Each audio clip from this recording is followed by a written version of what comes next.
Joshua chapter 6 verse 26. Joshua ngomanetinsi anyamodi onunsia. Na Joshua kan tam saabre ni mu se. No menka onipa obesore abekekere Jericho kuro yi. Eruade anim. Ode na bakan na ebehye ase. Na ode ne ba kuma na ebesisi anopon. Tieniye pa o. Joshua eye nyame nipa. Ana waswe oats. Waswe oats ato ho se. No menka nipa bia obey na adwene se obekekere Jericho kuro no. Joshua laid an oath on them at the time, saying, "Cursed before the Lord be the man who rise up and rebuild this city, Jericho." And you know, Jericho kuro no nyame nipa Joshua wa curse nipa bia odin sa be kan Jericho kuro se oye ni yie. Ana Joshua ka sasa mo say no ode ato ho. Say nipa na oboprim na koma say chenchena ade ya say maye nya no obeye no. Oya say ohyase a the first born enwu. So obewia the second born, sorry, the last born enwu. Ana obi sori gina ya say me asema na Joshua kan menyi ntum nya no kore Joshua oboa me mesi dan no. Kono efa na Jericho no mechekere. Ti nyamatam ni ye pa o. Me ya penti asisi pono penti. Me topic ne ye how to decoding family code. How to decoding family code. How to decoding family code. Kwan a ye be fa so a ade e dabusua no so. Ama ye ntumi nwura busua no ko fa munni ma papa no. E be yi afiri so. Kwan a password ko atwi ko e kan say eson a da abusua no so na password na code a da so abusua bia o na family code e ka say dey eson to obi so a yes ha na say mo bi nko ho ti eson bi da abusua so say ya nya mfiri so a yentumi mfa abusua no masade ye mfirim ndi obi so le gina say ono de Joshua ade a wo kan oboa Jericho kuro mechekere no bia tumi nyame hwe yanko 2 Kings me kabo na fe ma pichika kana fe yako na 9 o'clock na asori a start o bakanche police barrier and that's why prayer ministry. 1 Kings chapter 16 verse 34. 1 Kings chapter 16 verse 34. 1 Kings chapter 16 verse 34. Nebreso ana Bethany hill chekere Jericho. Nabakan Ibrahim ewi Nabakan Ibrahim ewi bra oto fapem. Na neba Sekum neba kuma Segum enso wi bra osisi anopono. Sede Erwade asema wonam num ba Joshua so kan ye no etie. Yanka amen. Amen. Enti sunsumu famu no ye won kofo bi abusua mu omaso e oats. Akeka ntam ato ho. Ewa abusua mu se saade we ni wo ya obewu. Saade we ni wo ya asem se ne beto. Efia wo to asase se obesi dan a odwuma nsai. Sa. Efia no no o wale a onwo. Sa. Efia no no osi dan a ontu nkotenam. Nti obi asifia penti. Obi asifia apenti. But won tine kotem wawu agya na yere e wo ba ha dan no. Obi kura de one na yere tu akotan fie 3 months wawu agya fie ho. Obi se me twan na Christmas, Easter, ya tu akoye fie ene wawu. Ifie wasi a oboso no wan plasta kran kotenam. Ya de no me no how bi atai efie nsem bi achi. Say yantumi anyi code wa dabusua no so a. Yantumi ngura busua no mfa mu asade. For example, you have to make the phone I represent code. What you mean your phone, 20 million phone, 17 million phone, 12 million phone. But when you code with that phone, so phone won't mean you should. Phone be on a password. Even wow, phone cry, what why you code a few soon? What the parts and tosso? What the password to so? That's a uro few one for this a frashim. So for 10 years, So, papa. Wow phone no we use no. Una about password. Bebre cry to me the date of birth na your password to so. Bebre draw pattern at to phone so. Say be ya obi ntimi nwa phone mu ko hwe ne ma ya wo phone so. Enti say uru afie pass ya wo draw ye. Uru afie ko do a o de ato phone so a. Phone wo dia but ntimi nyusu. Ubo ayina ani aka say wait for 30 seconds. Atwa so na say yes isimu ta phone nya wo dia. Itimi lock phone no. The phone ku taw but na unlock it. Enti abrabo pa o so obi bo no abrabo mu no. Ontimi mo because of password that done so. Because of code wa that done so. So want to me am mong no nyamesum mu. Anya prophet a o jama omo use software. The code free phone so a ontimi mobra. Tina 2 Chronicles chapter 20 verse 20 say monye yakopon na masibetim. Monye madifo ni na mubedi. And you know, without a prophet, you cannot prosper. So what you may succeed in this life, in this world, you should believe in prophets. And the only prophets that to me called Fini Password. Only prophets that to me password Fini Blaboso. And the bra Joshua can't obi ko try the first born we. That was 1 Kings 16 verse 34. Ana elwade chama nyema bia sunsumu etimi code to so e wa brabo me tabekere me say how to decoding family code. One aye diseases and sicknesses yare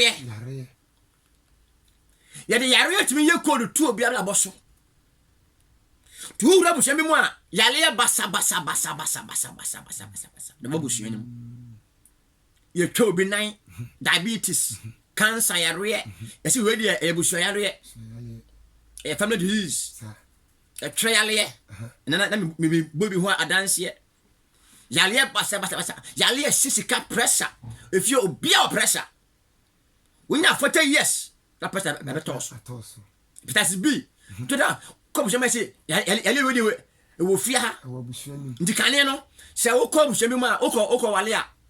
He say if you show you money ya lebi obushani mana. Aye code wa ya dia to obushani so say eni omunya. Yale anti o obi fia wa team self contained but yale anti o de nyina ama han aye to no hospital. Yale anti obi aton ne car hwe na yere ne ba.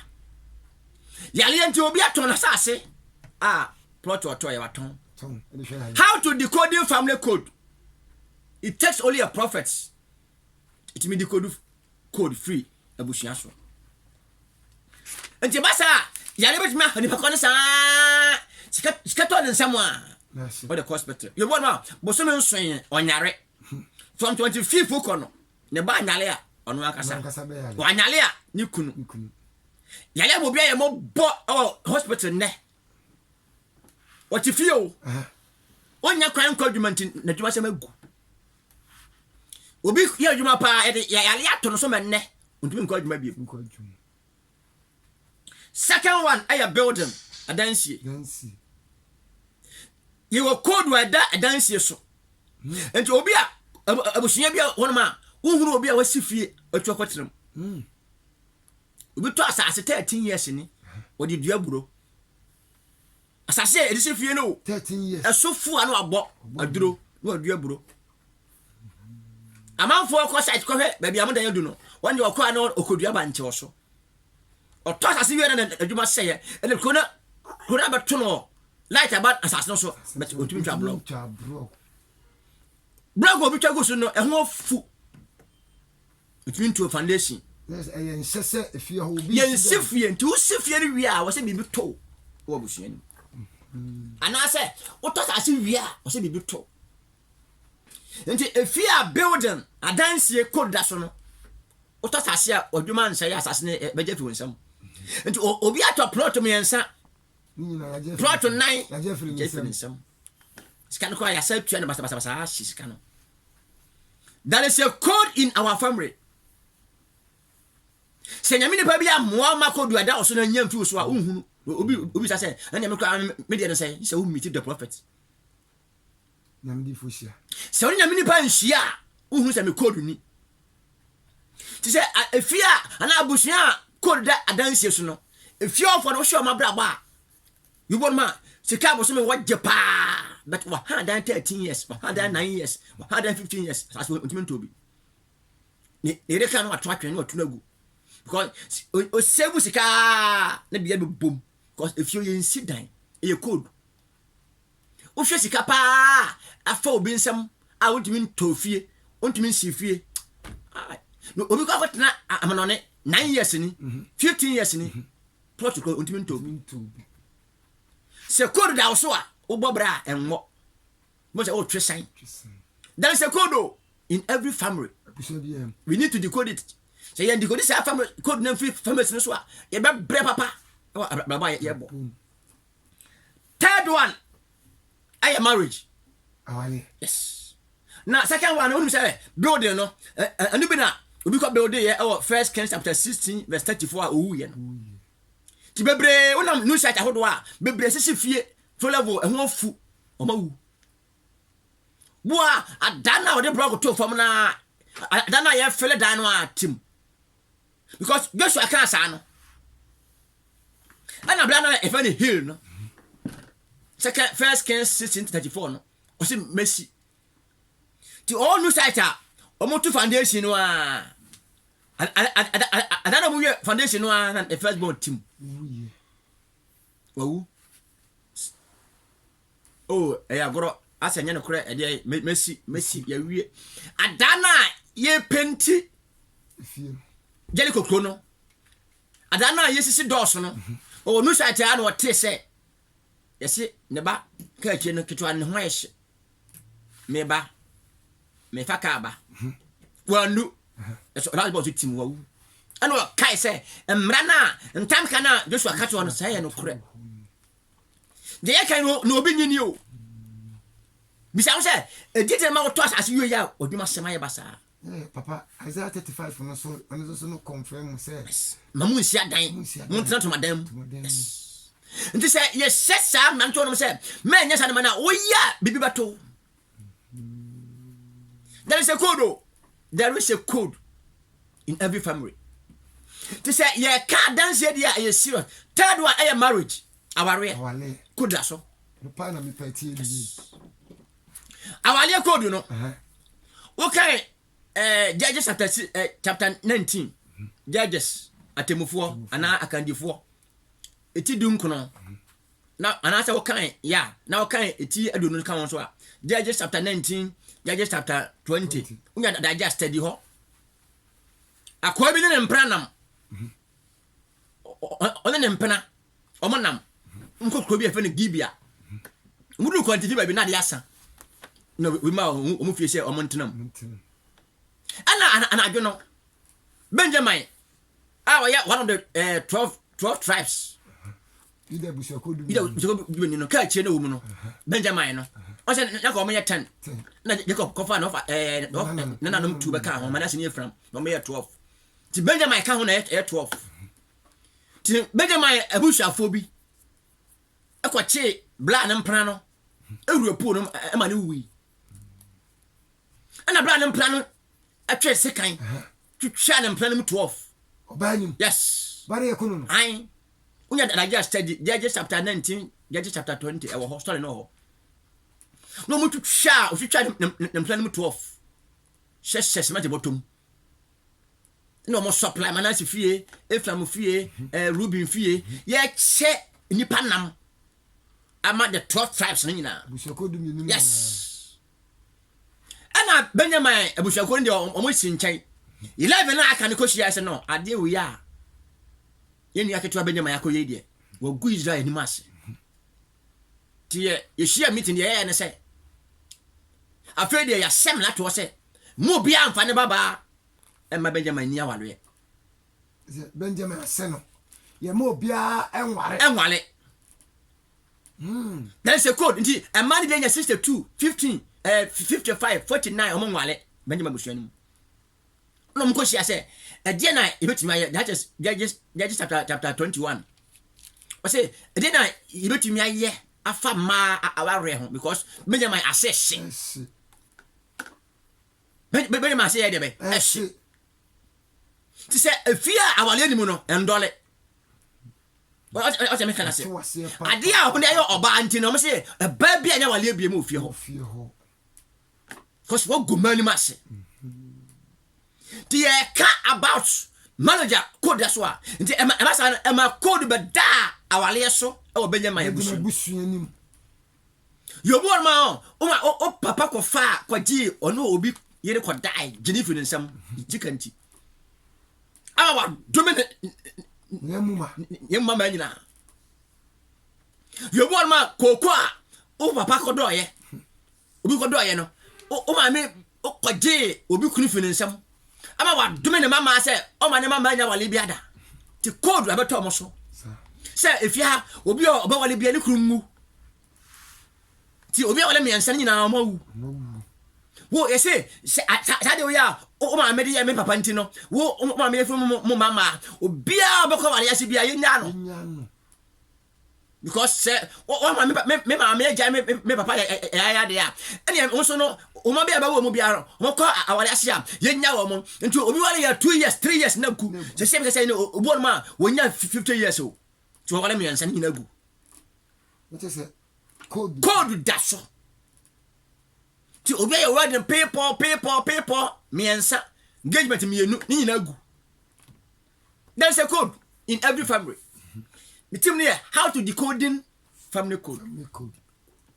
how to decode family code say want to me and decode code and free obusia so a umpeja Kwa fa so bi and sha say sono sense o da tabo a da busia so no which way you free so and say na bonma ye wo de da wale so ye wo de da adansie so the fourth one here Christianity Christosum.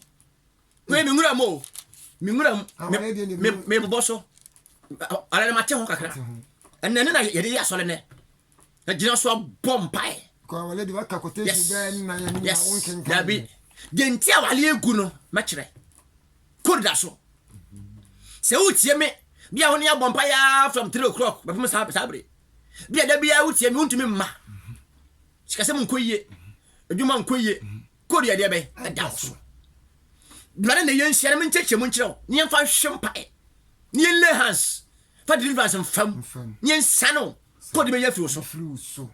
me say e be free wo so Amen. yesu nti be free wo so Amen. baby a wo hye bi bia fa kabra bokanche police barrier ye wo sunya kwan so ufi sofala na ba benya ka sofala baby elodu totro ba bu akwa no betumi kan so IPT Johnson do IPT Johnson akache o mo say wo ko ni da so aso na wo bokanche police barrier ni da so prayer ministry bokanche police barrier IPT do bia nim baby IPT taxi station won ko ho unya sofala so bokanche station bokanche ne ben nyanja ni ase tu fi nyanja ni ase na ko bokanche mati ko ase e ba ko pe odum pampa so benya bokanche ka ho odum pampa so benya bokanche ka ho wo apatapa Johnson na kache taxi for say o man fa omla bokanche police barrier apatapa Johnson na say wo e officer kache o man say o man fa omla bokanche police barrier office nya kwa na e ba nkan kwa na ba kan do fa isanse akropon so a o si bosi barrier be sunya kwa so na e ba man kan so sunya tepa be chemu hefa na e ba kan do fa isanse akropon isanse a o si o mun siwo barrier wa bisa police for na ho no say o ko ni da so eton cement ho ye iron gate ho bisa obi a say o ko de be ani da so hope o ko ani da so asore no ba somebody si barrier wa fasie bla street o ira nso number ya me de to ya 0552 no frɛ o ira frɛ 0552 19 16 98 0552 19 16 and 98 and after 020 76 70 839 020 76 70 839 o ira kwanya fesa number no enne na program me ka ho se me na e de be e koso Esa wo Christianity. Code wa da Christo som so. Christo som so. O ko bo hwe bi mu a o. O hu se obi aya obi adia so panyi o fi hoda. O mi na so mo nye. Nyam so mo nkoyie. Nyam so mo nkoyie o fi ho. Yo bo ma abusia o fi mu no. O hwe abusia na o fi mu na. Se obi adia so panyi pa kwa wiye o hu bi da. Kaka no ahwe ase. We sum nyame ya no ahwe ase. We do so for na aso na gu. Se so lia 5 years nipa bam kakra bia hwem agu. Obi acha aso miensa ni nyina e code. Se aso say miensa ni nyina e code. O ba o say obi kwa so le. O fa bi. On na bi no is steward. No ye catechist. No ye deaconess. No ye elder. No ye pastor. Bi history. Bia wa nkwa wiye. Bo anya ne fom so wo. Aje ketua bi na ma na hwe ase. Which be the Pentecost sofo. Methodist sofo. Roman sofo. Baptist sofo. Anglican sofo. Aka bia 4 years. 5 years. Wako pension no hwe ase. Ya tene kola. Sofo. Yes. Obi from apostle abaye gen obi ya apostle na oye overseer. Tumi ko nshia wale so. Oye Pentecost ni a oye overseer win shia wale so. Win funu. Ti ibon ma bia wasu nyame ko dupa na ya tene kola aba yo overseer no. Ya sam ketwa. Obi start ministry or struggle code da so. Ya nyam fi so a me pa cha oba ya ohun so obi ye sofo fi hoda. And se bia untumi nyo obotumi aye.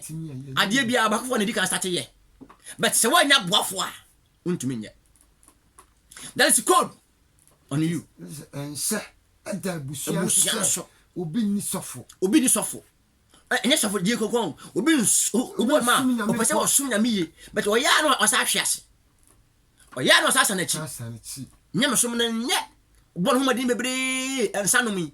Otumi jai ensana hu de beye. Jai ma asem na hu de beye. O pese wo bon huma din. Paul say, "Je mpese me ye no mentumi nye." Je me mpe no. Na se te sadia na nyame. Na ye de timi mu. Na ye code wa de be. Da so. Ese code ni amfiri wo so a. Wo be strike. Untumi sum nyame de ope. Ko if you nyame sum bi ni abosom sum na ofie ho. Akom abosom motia.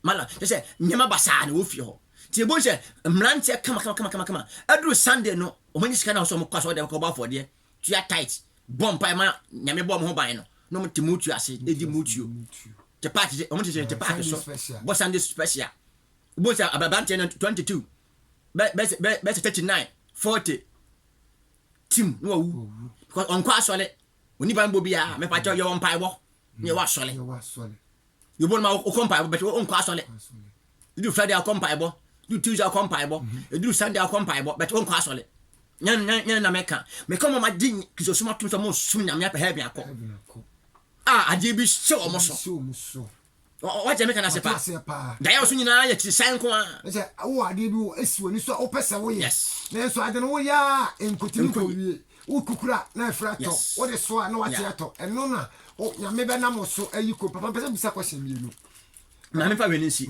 no bisa question ma me nko last 15 but me yi 5 me ko aso de ma mtana kana so yes 5 one here financial spell sika sem e ka spell a se o ka bibi atu bibi so na ya adwuma financial spell o ka bibi atu bibi so na ya adwuma financial spell you won ma baifua kasa to sika sem so what you make na say you won ma ni papa ko oboso so wan twa ne ka ko konfo ho wan twa mu ko nsuo so ko ya de o man twa ama ade na ka bibi ato mu sika sem so ti papa no ko ya papa na fa so hwe ase no obi ante ase ni ma nyina so sa aya basa obi won ma ne papa nya sika pa ba to be wo na hia no a financial spell ya cast it yes ya to fa wiem yi fi so yes o mo paja wa brabo mo e be ka duro mpani fi so ma hwe ase bebre yes asama ya ka to mu so SPELL SP double spell a very serious sawa no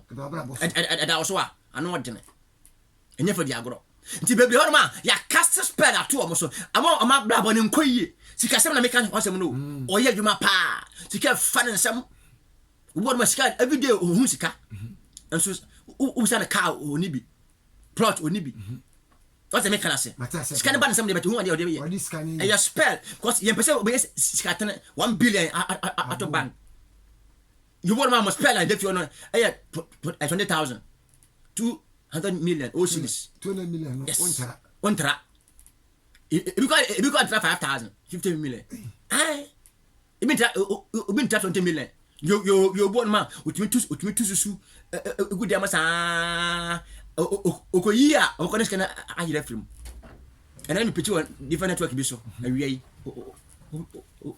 obi frɛ acha say also awie me picture different FM stations so Ezra FM awie obi say was susu sa na picture about South Africa we are what susu sa 10 million also okoyi sika no onkole atio onwa susu sa 10 million okoyi sika no okwe no obi money box so aka 50 Ghana busiano obi nya 10 million money boss meta wa ni bi obi am here so aka 50 Ghana one tia no friend ne bla no panifo ana mo se hwe ye di ya fa kire ya fa bi do mo se e code wa da busiano so se obi nya am 10 million to nya 10 million no o ko 11 million no ya ma wonta na bi and ya me can drop me man of God me pitch away or Ezra FM away 2 o'clock na me pitch or Ezra FM obi frɛ phone in be lunch obi frɛ cast as American so what so for you can no credit ma to susu and oba ho what to susu 10 million oh money box what the American say opiska bi akoya de and what tin mo room ka kan so nya 10 million we be so adwuma na me koye no okojuma about 2010 oba no market to or the pay at 10 sa do unja so to bie so ka 50 Ghana obe 36 years o friend ne bla company for am say sa e fa chi ko ba bi o say e code o da busua no so se financial code da so a wo ye adwuma wo ton de e be to you wo ma o ti bo fruit ono amo okabanku etimi to mana kan mfa so ya nto ya beto amanya sikatene na wo di dwa na wo de ko to no ma mani bi no so o ye donut o chi sam ha bag say 1 million ya na bia ko so o to nyama nya 1.2 a etimi to nyama 1 million ka 20 Ghana no ya nto 20 Ghana na ya mfa so na ko ne beto susu ya nto asibu ya nto code financial code c'est financially non il y a des codes tout sur financially est serious financial spell e kasito so you make an sabobi su ya dia dina you bod man dan ya odam no one ne ma oni kunu ntokwasa one ne yere ntokwasa obi wia no obi anwia o na se papa ya semu yi se nka wone ne baby na tia nka akra ye wu ka akra ye obi anwia o sunsun no spell ya da papa busua so down my bush answer and then you sa fena time na so you born my can say after 30 years ago and I didn't start you born my can say after 40 years ago na I didn't start you boy can say wali we are na adanya dey and start see and nyame adoma ye hia bo kanchi police barrier IPT eni akiri kwa kuma se ya faka be si IPT junction taxi rank na hona ko se wo kwa so fa na ni da so e bia wo tech na wuchie me adwoso kwa mo fumaswa nkoko konongo o ba sitek faka ya babu akwa kache meti say won su IPT dancing won su hefa IPT dancing to su IPT dancing wi a kachire reverend ni say on choba bia taxi rank na load baba kanche no hwa na kan crazy hwa o de odu la kanya to ko hefa ani da so me say IPT dancing on awo ufi krom na bade a ufi asuabo a asuabo a kwana so ne so ba na bade a usi IPT dancing kwana mentwam on side right ko so o ko aso ye fa no ani da so e wo bakante police bia eno ano no wo fin kawe kwa so na e ba dia sunya kwa nya ba dia wo si atwa kwanim ko left taxi fa no hono ma ko so ko Bokanti police barrier yes and so number you do free 0552 0552 1916 and 98 0552